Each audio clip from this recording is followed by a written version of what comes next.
This is Get Inspired with Lyeese. Thanks for joining me. Today's topic, Reunite in Love.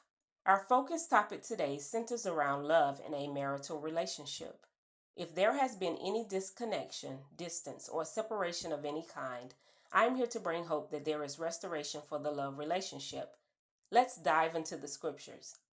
Song of Solomon, chapter 5, the Message Bible. The man says, I went to my garden, dear friend, best lover, breathed the sweet fragrance. I ate the fruit and honey. I drank the nectar and wine. Celebrate with me, friends. Raise your glasses to life, to love. The woman says, I was sound asleep, but in my dreams I was wide awake. Oh, listen, it's the sound of my lover knocking, calling. The man says, let me in, dear companion, dearest friend, my dove, consummate lover. I'm soaked with the dampness of the night, drenched with dew, shivering and cold. The woman says, but I'm in my nightgown. Do you expect me to get dressed? I'm bathed and in bed. Do you want me to get dirty? But my lover wouldn't take no for an answer, and the longer he knocked, the more excited I became. I got up to open the door to my lover, sweetly ready to receive him, desiring and expectant as I turned the door handle. But when I opened the door, he was gone. My loved one had tired of waiting and left, and I died inside. Oh, I felt so bad. I ran out looking for him, but he was nowhere to be found. I called into the darkness, but no answer. The night watchmen found me as they patrolled the streets of the city.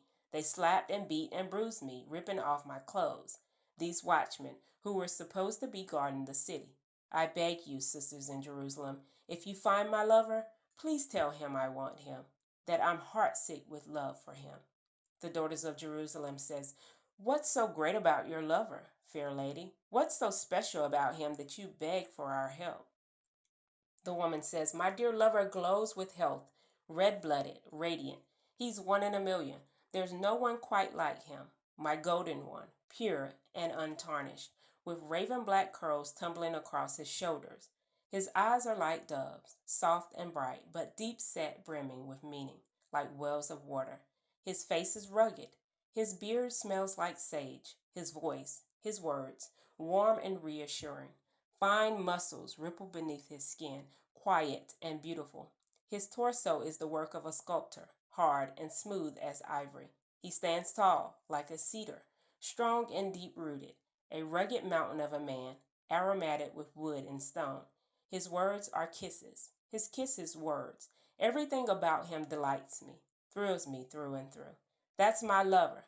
That's my man, dear Jerusalem sisters. In the above passage, the woman is describing her dream of her man knocking at the door at night.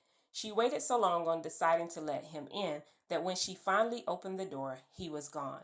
On the contrary, the man has ran off due to his lack of patience with her, and now she is on a quest to find him.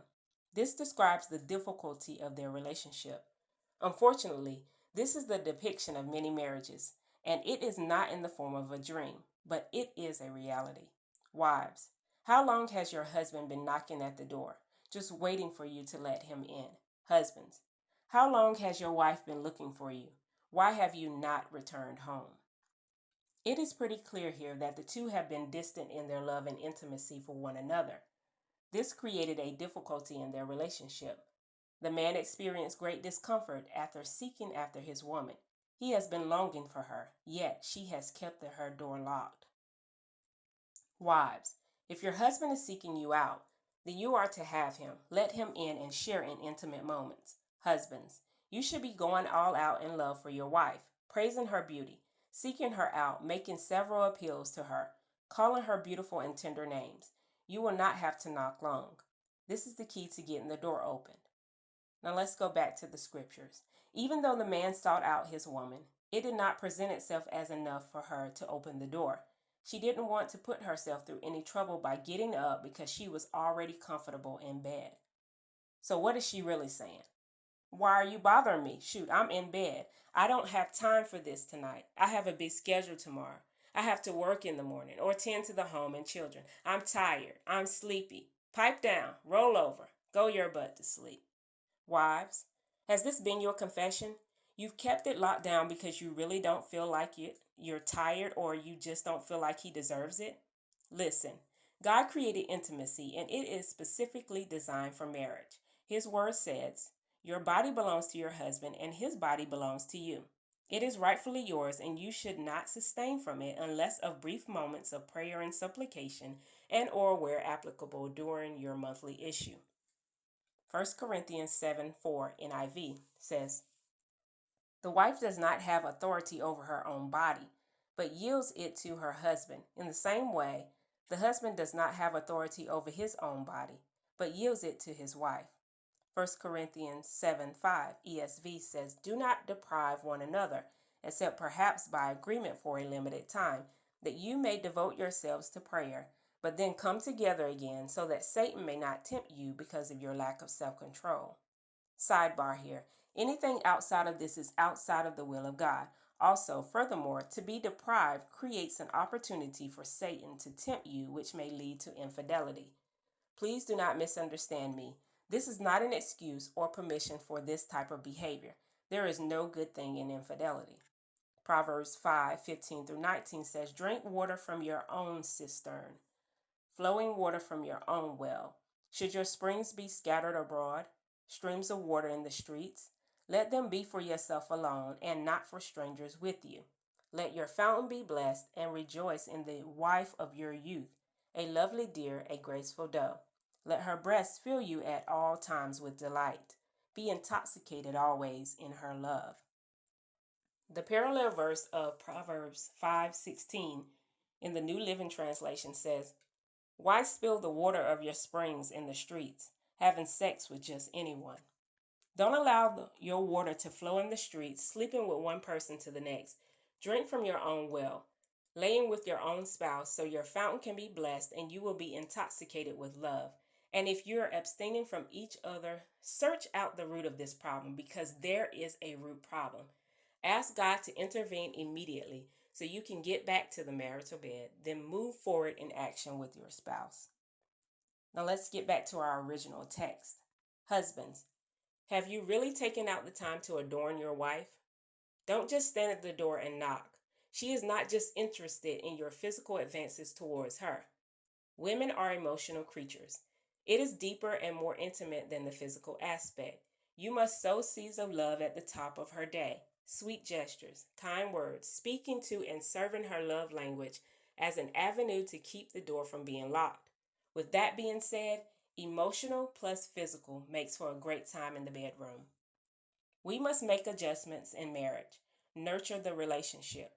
It is no longer about one thinking of their own comfort, but of the comfort of the other. Therefore, we must read our spouse's advances towards us to please and satisfy in the area of need. However, we are not to take advantage of or disrespect this right. It must be honored in order to be reunited in love. Wives, don't put yourself in the position of the woman in this text. After the man left is when she realized she needed and desired him. She drove him away from the door because she was more concerned about her comfort. Later in the text, she is asking the daughters of Jerusalem to help her find him. Here's what we can learn here, both husband and wife. You don't miss a good thing until it's gone. The woman in the text quickly realized how good the man was and all the things she liked about him. She began telling the daughters of Jerusalem that there was no one quite like him. She described the smell of his beard, his muscles, and his sweet kisses. Do you remember what turns you on about your spouse? Reflect on it and get back to that place. In the midst of turmoil, heartache, and pain, it may be hard to see the great qualities in your spouse. But you must put away all of these hurtful actions and focus in on your spouse's loving qualities. Allow God to do the healing, and you just focus on returning back to your rightful place. Make preparations for intimacy and return back to the bedroom. Here at Get Inspired, we have a prayer list called 100 Blessings from God, in efforts to pray for others and see the manifestation of God's blessings through your prayer request. When prayers are answered, we add another prayer as they are requested, with the opportunity to pray for hundreds. If you desire prayer, please drop your request in the comments below or send us an email at getinspired.thejourney@gmail.com. This is Get Inspired with Lyeese. Thanks for joining me. Be safe, blessed, and prosperous.